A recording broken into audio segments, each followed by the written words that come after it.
Armando, you're so into the NFL that you wanted to just give a reminder to the people out there that something is ending and something else is beginning very, very soon.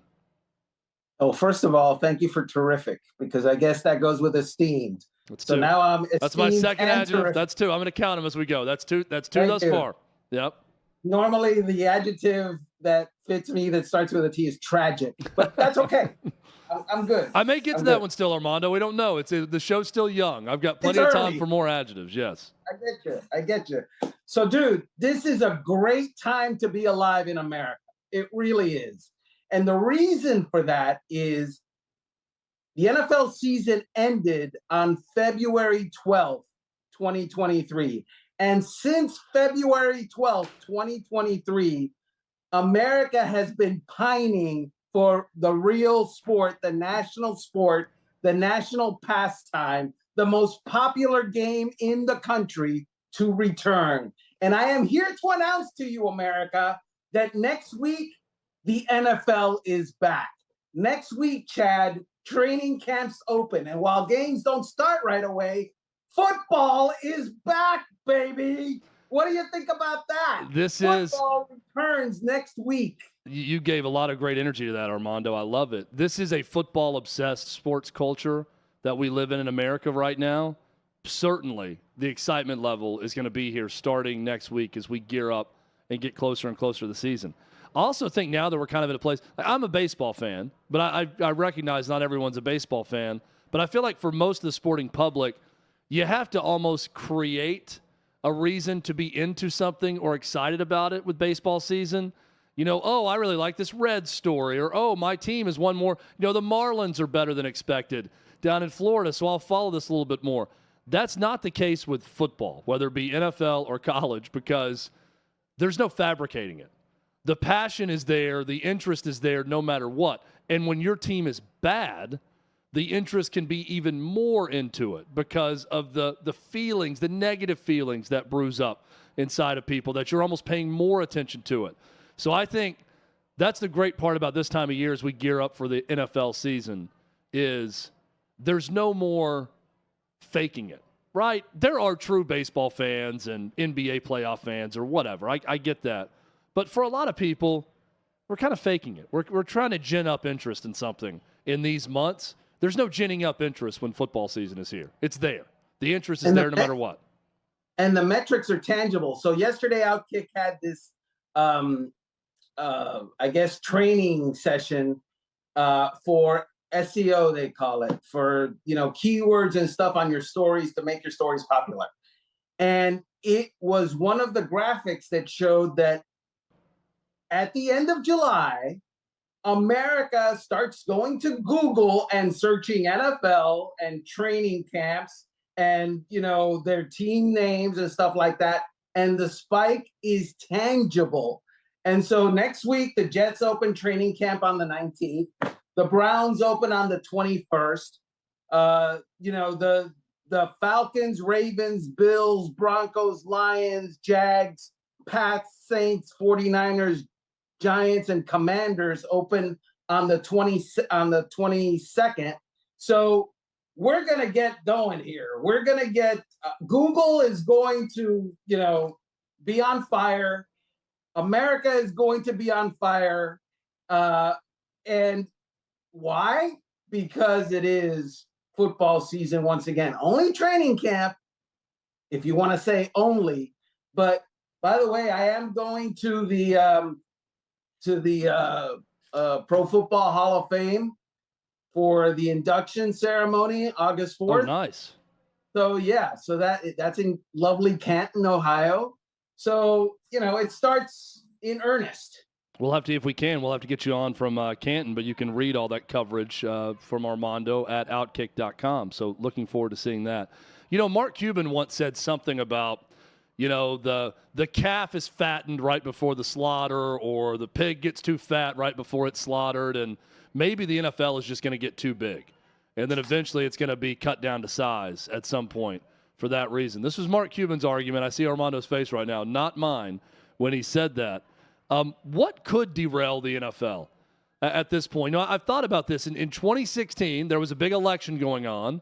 But, what many would deem as woke politics entering the game with Colin Kaepernick and players kneeling during the anthem, that did affect ratings for a short time. The NFL quickly rebounded when players kneeling stopped happening. But I'm always trying to think of, I don't know that anything is so sacred that you can't kill it, but the NFL may be pretty damn close right now. I'm not sure what they could do to ruin interest in the NFL right now. They've got a great thing going. Is there anything, Armando, you can point to that would hurt the interest? Yeah, of course. Look, ask baseball. Baseball was the national pastime once upon a time. It was what the NFL is now in the 40s, 50s, and arguably even the 60s, and it's not that anymore. But you know what I would argue with that, though, Armando? I think that was less about baseball's problem and more about people discovering football. Like, football became more prevalent on television, and then Americans started to see that, oh, man, this game that happens once a week is the perfect televised product. It's better on TV than baseball. It's perfect in the middle of your screen watching it. So I think as television started to pick up with football, that's what hurt baseball's interest because football took off.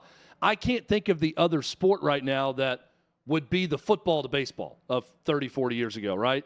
That would then go into the national consciousness and surpass the NFL or football anyway. I can't fathom it right now. Right. Well, football did that to baseball because football was part of the modernization of our society. Football is faster, baseball is slower, and the society was turning to faster, not slower. Now, unless we go back, to slower, then, or if you come up with something faster than football. But you know what would be a terrible blow to the NFL if it ever decided to do this? Would be embracing China like the NBA has done. That would hurt the NFL at this stage anyway. China's not our friend, and I think most people know it.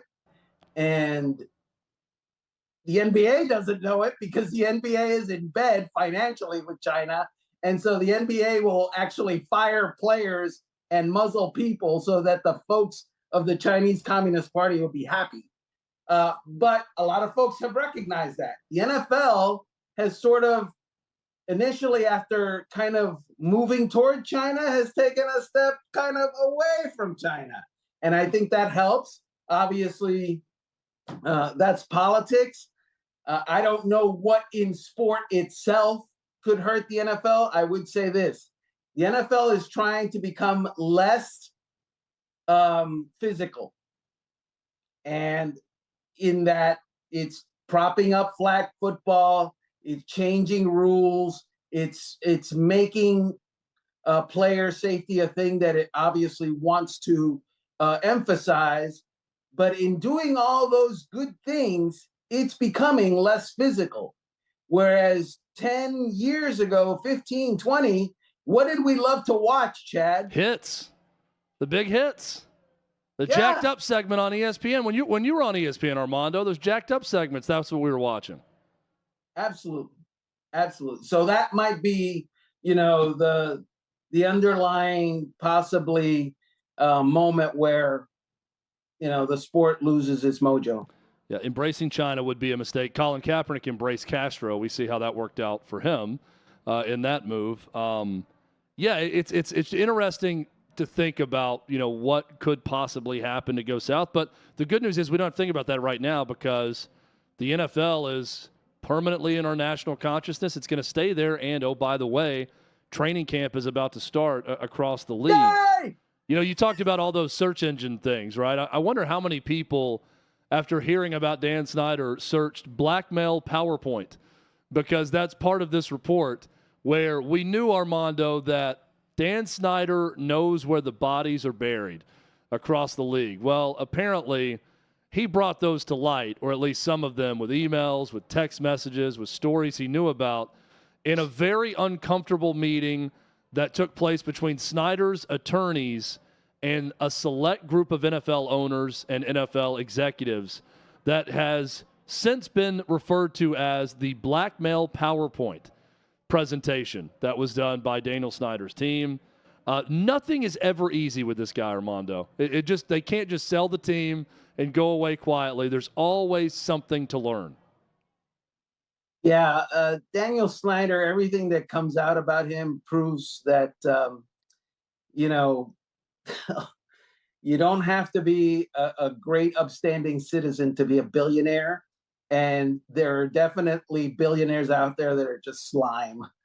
And so the one thing that I take out of the excellent reporting that ESPN did on that story is that, number one, there's been no significant pushback whatsoever on it. The NFL will gather next week, supposedly, in Minneapolis to move on from Daniel Snyder. And it'll be a good time had by all, because it is time to move on from the Washington, at the time they were called the Washington Redskins, were a legacy team in the NFL for a lot of years and for decades. And they won a lot in that time, including Super Bowl under Joe Gibbs, Super Bowls, plural. Daniel Snyder takes over, and that club becomes a barren wasteland of disaster and muck and slime and greaseball way of doing things, and congressional hearings and investigations by district's attorneys in multiple cities and jurisdictions. The NFL wants to run away from Daniel Snyder, and I think it's time. And we're going to get that time soon.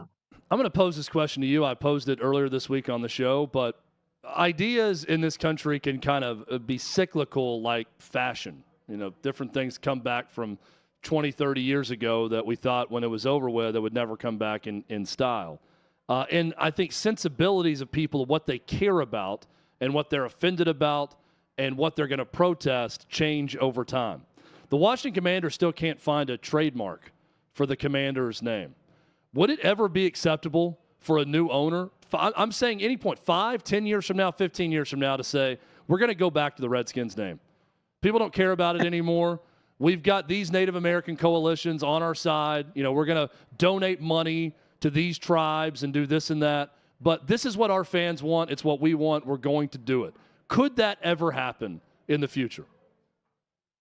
I don't see it happening. I don't know that anybody who would rise to ownership levels, of all the things and all the battles that they have to fight, including, by the way, win some games. Yeah. That would be the hill that they would choose to die on.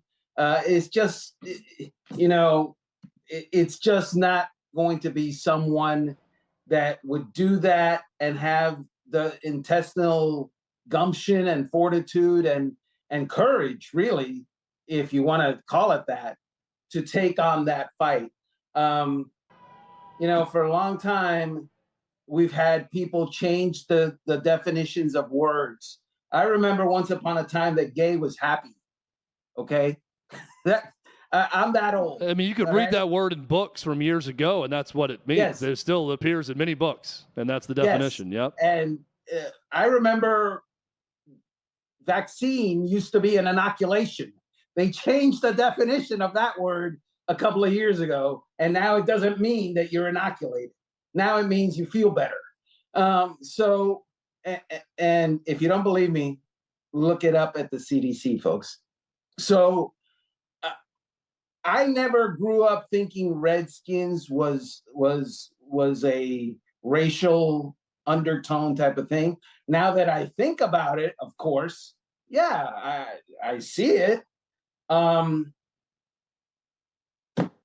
don't see someone trying to change the definition of that to somehow make it acceptable to enough people to where that would be the undertaking that happens. Yeah, of the name changes, Indians to Guardians is an example. The Redskins moniker is the most offensive of all of those, right? I think anybody with a brain can see that that's the case with that one.